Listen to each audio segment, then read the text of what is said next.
Hi, I'm Real Genetic Demon, and this is Bad Dudes versus Dragon Ninjas on the arcade.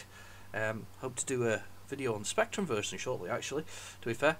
I remember playing this and being quite impressed with it on the Spectrum. However, replaying it just doesn't feel so good on the arcade anyway. So, here we go. There's a little bit of I have a little bit of a problem with it. That if you watch when we're playing, if the ninja jumps up just below my sort of where my character is, so come on, it's kind of a platformy thing because you can jump up and down levels as well. So, but yeah, sorry, the ninja jumps up and down right beside you. He can hurt you even though he doesn't actually swing or punch for you, which is quite annoying. So they just touch you, they also do you damage, which I kind of don't like because it kind of means that you get hurt for practically, you know, any reason going, if that makes sense. So you kind of have to stand back and avoid it. So I remember being quite impressed though that you get the old nunchuck going on here. I was gonna. Yeah, so ninjas touching you is just enough to hurt you. You'd think that they would actually have to actively hit you, but they don't. They just touch you, which is pretty harsh, really, if I'm honest. And especially when you die there. Now, this is Karnoff.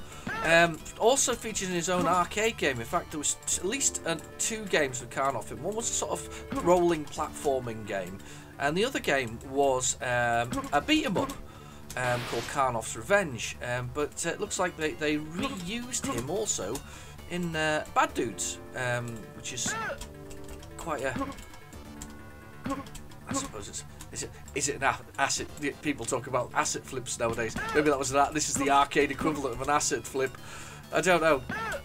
I quite liked this at the time. I'm not sure I like it quite as much now. It's, to be fair, graphically though, it's pretty sound. It looks pretty good. Gonna keep using the credit here, I think. Got me 20p's in my pocket. There we go. So, there we go. Karnoff's down. I'm bad. Oh, good. I remember, as I say, liking it at the time, but I think now, even the arcade version, it's playable. Don't get me wrong, it's very playable indeed. I mean, that was the nature of arcade games for the most part. There are very few games where you wouldn't put your money in and go, oh, I've had a bad game. This is definitely is a good game for putting your coins into. Probably quite impressive at the time, to be fair. I just don't think it's one that's held up as well as it should. I think it's probably one of those gameplay things, as I said, where the ninja can kind of touch you and that's it. You kind of, oh, got to jump back on the truck quickly, otherwise you're in trouble.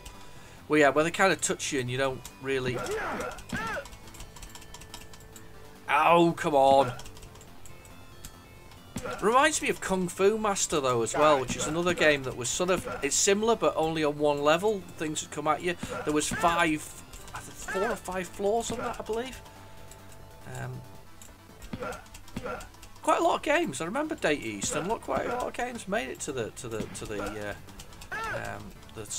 Spectrum and the 8-bit community. I mean, this is where you'd go. You go to the arcade to see how it would look, how it was meant to look, and then you'd hope within hope that the person converting it to for your console would, or PC would, or your microcomputer, your Spectrum or your Commodore 64 would be able to manage to achieve something similar.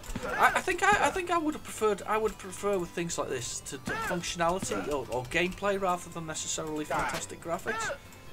Yeah, I got it. I'm on the front of the truck. I'm on the front of the dude's truck.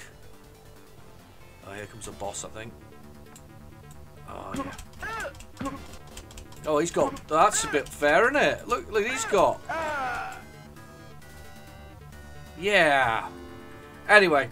So that was Bad Dudes on the arcade. Bad Dudes versus Dragon Ninja. Sorry, I'll crack myself. I've been your host, Real Genetic Demon. Thank you for watching. Please feel free to like and subscribe, and I'll catch you in the next video. Bye-bye now.